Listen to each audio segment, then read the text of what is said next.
Humni waraanaa Hutii Yaman warshaa boba'aa qulqulleessituu Suudi Arabiyaa Araamkoo Jiizaanitti argamu irratti haleellaa raawwachuu beeksise. Mariin Iraanii fi Oomaan waliin taasisaa jiran dhimma hulaa galaana Hormuuz banuu irratti kan taane Iraan beeksifte.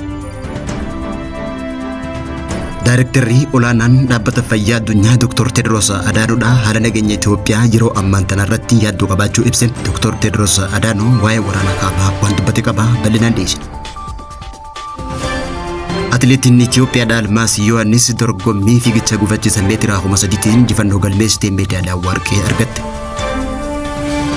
Itoophiyaan hidha roobsa guddicha irratti hidha biraa ijaaruu jalqabuuf qophaa'uun dhaga'ame. Masriin garuu hidha kanaas mormuun ibsame. Bal'ina oduutiin dhiyeesse. Daawwattoota fi hordoftoota lammii miidiyaa nageenyi keenya bakka jirtan maratti na dhaqqabu guyyaan irraa hagayya 9 barri 2026 kanneen amma isin dhageessifne hanga footootu lammii miidiyaatii amma bal'ina oduu isinitti hima.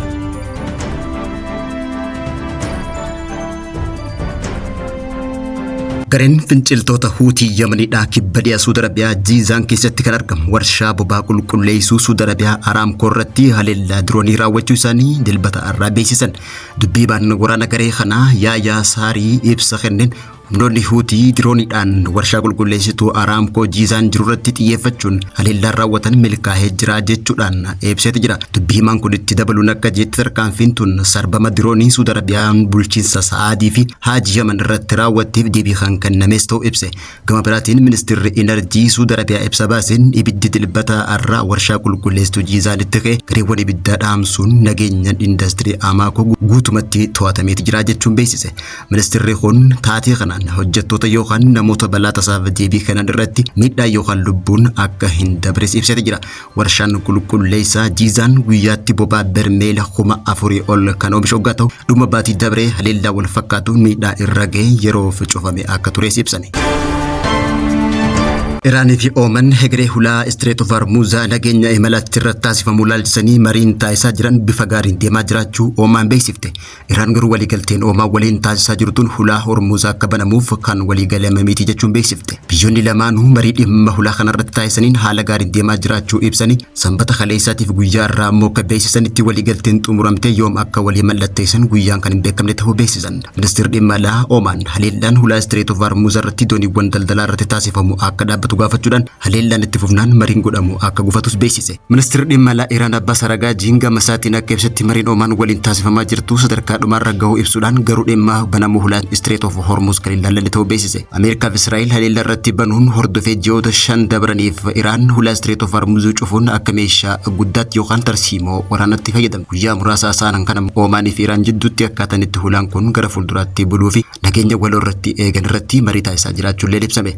Iraan garuu hulaa Strait of Hormuz guutumatti banuuf ulaagaaleen waraanaa wal qabatan guutamuu akka qabu akeekkachiifte. Haaldureewwan Iraan kaasan keessaa tokko haleellaa Iraan irratti banameef Ameerikaan beenyaa akka kafaltu yoo ta'u waraana kana dhaabbatuuf mariin taasifamuu akka qabus Abbaas Aragaajiin ibsate jira. Ameerikaa fi Iraan waliigaltee dhukaasa dhaabuu waliif mallatteessanii turanillee odoo hin milkaa'in amma haleellaa biraatti deebi'an. Itti gaafatamaan nageenya Iraan kan ta'an Mohammad Baqaar Zolqiidaar miidiyaa Iraan Tasniim waliin akka dubbatetti Ameerikaan amala isii yoo sirreeffatte malee hulaan Strait of Hormuz deebi'ee kan hin banamne ta'uu beeksise. Ameerikaan buufataalee doorii irratti uggura kaa'uun dooniiwwan achi akka hin seennee fi dooniiwwan achi keessa irratti ammoo haleellaa kan raawwatu taanaan waraanni haaromfamuu akka danda'u akeekkachiise. Hulaan Strait of Hormuz banamuuf haaldureewwan Iraan dhiyeessite keessaa uggurri galaana Ameerikaan buufataalee doonii Iraan irra keessa ka'uu akka qabu gaafate. Mallaqni jalaa qabamee jiru akka gadhiifamu Iraan kan gaafatte yoo ta'u waliigaltee wal hubannaa yeroo dabre Ameerikaa wajjin waliif mallatteessan irratti qabeenyi Iraan qabamee ture biiliyoona hedduun lakkaa'amu akka gadhiifamu Tiraamp wajjin waliigalanis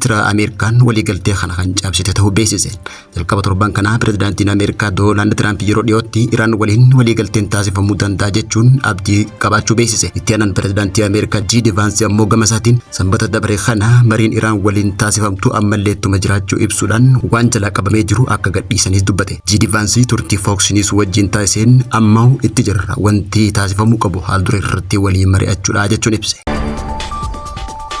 Daarektarri olaanaan dhaabbata fayyaa addunyaa Dr. Tedros Adhanom ergaa guyyaa har'aa karaa fuula miidiyaa hawaasaatii tarii isaa irratti maxxansee wallabdee hidhannoo naannolee Itoophiyaa adda addaa keessatti deemaa jiru akka dhaabbatu fi hatattamaan gara marii nagaatti akka dhufan yaamicha dhiyeesse. Daarektarri olaanaan kun barreeffama isaa keessatti haala nageenya hamaa amma biyyattii keessatti mul'atu kaasuudhaan Itoophiyaan nagaa barbaaddi malee waraana dabalataa miti jechuudhaan wallabdeen hidhannoo naannoo Amaaraa keessatti waggaa 3 kanaaf itti fufee jiruun lubbuun lammiilee nagaa hedduullee galaafatee jiraachuu ibse. Dhiigni dhangala'aa jiru naannoo Oromiyaa tis kanatti fufee waggaatu naannoo Tigraay keessatti waraanni ifatti deebi'uuf qarqararra jiru kun balaa hamaa waraanaa fidaa akka jiru saqiiqachiise. Akkasumallee walitti bu'iinsaa fi jeequmsa naannoo Affaariif Binishaangul Gumuz keessatti itti fufee jiru kaasuudhaan waraanni Itoophiyaa keessaa kun haa dhaabbatu jechuudhaan humnoonni gamalachuu dafanii gara marii nagaatti akka deemanis gaafate. Dr. Tedros Adhanom mootummaan federaalaas ta'e hooggantoonni naannolee meeshaa waraanarraa gara mariif dursa kennutti akka dhufanii fi furmaata siyaasaa dhugaatii fi waarawaa akka kaanis dubbate. Rakkoo namummaa waraanni lammiilee irratti fidu kaasuudhaan Dr. Tedros Adhanom walitti bu'iinsi madda du'aa badinsaa fi baqatinsaa waan ta'eef waraanni akka dhaabbatus yaamicha dhiyeesse. Dhumarratti Itoophiyaanonni jireenya nagaa kana caalu argachuu isaaniitiif malaa jechuudhaan Dr. Tedros Adhanom mootummaa federaalaatii fi qaamolee hidhataniif yaamicha dhiyeessuun mul'ate. Atileetiin Itoophiyaa Almaas Yohaannis dorgommii fiigicha gufachiisaa meetira 300tiin injifannoo galmeessiteen Itoophiyaadhaaf meedaaliyaa warqee argamsiifte. Atileetiin Itoophiyaa Almaas Yohaannis dorgommii fiigicha gufachiisaa dubartootaa meetira 300 irratti injifannoo seena qabeessa galmeessisuudhaan meedaaliyaa warqee biyya Itoophiyaatiif argamsiifte. Atileet Almaas fageenya kanaan daqiiqaa 9 fi sekondii 15 maayikiroo sekondii 80 takkaan daqiiqaa 9 fi sekondii 15 fi maayikiroo sekondii 80 takka keessatti xumuruun dorgomtoota isii hunda dursuun milkaa'ina guddaa kan galmeessite waggaa ta'u injifannoon tunis alaabaa Itoophiyaa idil addunyaa irratti ol qabuun gammachuudhaan mul'ate. Gama biraatiin dorgommii fageenya wal fakkaatu kanarratti atileetiin biroo Wasan Asaffaa qooda fudhannaa olaanaadhaan injifannoo kana itti fuftee jiraachuun ibsame. Wasan yeroo daqiiqaa 9 fi sekondii 30 maayikiroo sekondii 50 daqiiqaa 9 sekondii 30 fi maayikiroo sekondii 50 fooyyeessuudhaan sadarkaa lammaffaa bahuun xumuruu danda'uun ibsame. Bu'aa kanaanis meedaaliyaa meetii biyya Itoophiyaaf kan argamsiifte waggaa ta'u injifannoo kana biyya Itoophiyaadhaaf tokkoffaa fi lammaffaa bahuun walitti aansuudhaan galmeessan. Itoophiyaan hidha haaromsaa guddicha Itoophiyaa irratti ammas hidha biraa jalqabuuf karoorfattee qophaa'uun dhaga'ame. Masriin garuu hidha kana akka Itoophiyaan dhiniif gaafachuun ibsame.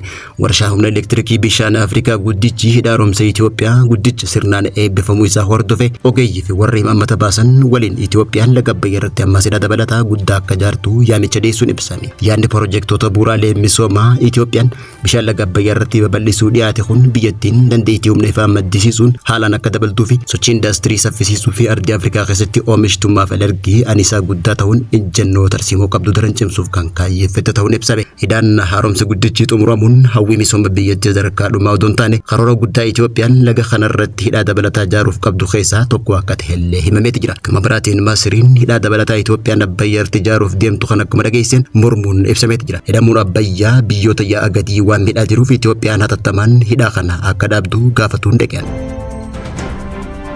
Daawwattoota fi hordoftoota Lammii Miidiyaa irraa oduun yeroo kanaaf qabnu kan gammaddu hordofaa turtanii turtii.